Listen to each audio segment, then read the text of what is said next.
ಇದು ಅಳತೆ ಅದ್ಭುತವಾಗಿರುವಂಥ 12 ಕುಂಟೆ ಜಾಗ. 12 ಕುಂಟೆ ಪಟ್ಟ, 2 ಕುಂಟೆ ಖರಾಬ್ ಬರುತ್ತೆ. ಸೊ ಈ ವರ್ಷ ಏನು ವ್ಯವಸಾಯ ಮಾಡಿಸಿಲ್ಲ, ಹಂಗಾಗಿ ಗಿಡಗಳು ಬೆಳ್ಕೊಂಡಿದೆ.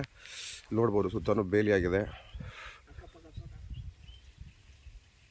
ಇದಕ್ಕೆ 2 ಸೈಡ್ ರೋಡ್ ಬರುತ್ತೆ. ಜನರಲ್ ಕ್ಯಾಟಗರಿಗೆ ಸೇರಿರುವಂಥ property. Till date legal papers ready ಇದೆ.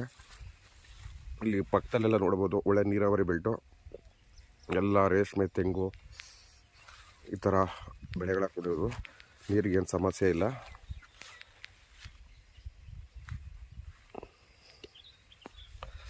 ಸೊ ಊರಿಂದ 900 ಮೀಟ್ರು ಈ ಥರ ಮೆಟ್ಲಿಂಗ್ ಆಗಿರೋ ರೋಡು.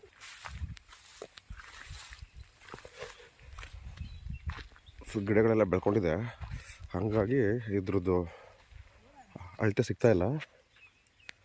ಇದಕ್ಕೆ 2 ಕಡೆಯಿಂದ ರೋಡ್ ಬರ್ತದೆ. ಕಾರ್ನರ್ ಪ್ರಾಪರ್ಟಿ, 12 ಕುಂಟೆ ಪಟ್ಟ, 2 ಕುಂಟೆ ಖರಾಬು. ಇದು ಎಂಟ್ರೆನ್ಸ್ ಬಿಟ್ಕೊಂಡಿದ್ದಾರೆ, ಗೇಟ್ ಹಾಕಿಲ್ಲ. ಸೊ ನೋಡ್ಬೋದು, ಇದು ಈ ಥರ ಎಲ್ಲ ಬೇಲಿಯೆಲ್ಲ ಹಾಕಿದ್ದಾರೆ. ಲೀಗಲ್ ವೆರಿಫೈಡ್ ಪ್ರಾಪರ್ಟಿ ಇದು. ಇದಕ್ಕೆ 2 ಕಡೆಯಿಂದ ರೋಡ್ ಬರುತ್ತೆ.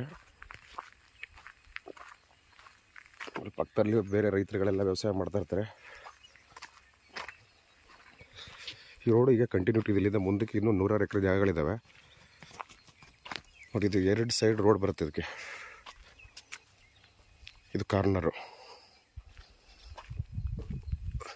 12 ಕುಂಟೆ ಪಟ್ಟ, 2 ಕುಂಟೆ ಖರಾಬು. ಪೇಮೆಂಟ್ ಏನಿದ್ರು ಪಟ್ಟಾಗ ಮಾತ್ರ, ಖರಾಬ್ಗೇನಿಲ್ಲ.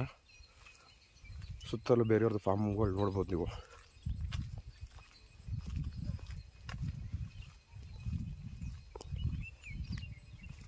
ಸೊ ಊರಿಂದ ನಾನು ತೋರಿಸಿದ್ನಲ್ಲ 900 ಮೀಟ್ರು ಹತ್ರ ಮೆಟ್ಲಿಂಗ್ ರೋಡು. ಸಣ್ಣದಾಗಿ ಫಾರ್ಮ್ ಮಾಡ್ಕೊತೀನಿ ಅವ್ರಿಗೆ. ಬೆಂಗಳೂರಿಗೆ ಕ್ಲೋಸೆಸ್ಟ್ ಏರಿಯಾ ಇದು.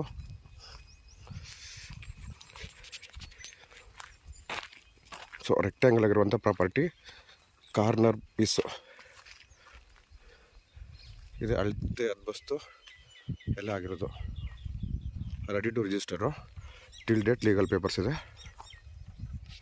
ನೋಡಿ, ಪಕ್ಕದಲ್ಲೆಲ್ಲ ಫಾರ್ಮ್ಗಳು, ತೆಂಗು ಮತ್ತು ರೇಷ್ಮೆ ಎಲ್ಲ ಬೆಳೀತಾರೆ ಇಲ್ಲಿ. ಸೊ ನೀರಾವರಿ ಏನು ಸಮಸ್ಯೆ ಇಲ್ಲ. ಕೂಡ ಡೀಸೆಂಟ್ ವಾತಾವರಣ. ಸಣ್ಣದಾಗಿ ಫಾರ್ಮ್ ಮಾಡಿಕೊಂಡು ಇರ್ತೀನವ್ರಿಗೆ ಹೇಳಿ ಮಾಡಿಸೋದು ಜಾಗ ಇದು. 12 ಕುಂಟೆ ಪಟ್ಟ, 2 ಕುಂಟೆ ಖರಾಬು. ಇದು ಅಳತೆ ಅದ್ಭುತವಾಗಿರುವಂಥ 12 ಕುಂಟೆ ಜಾಗ.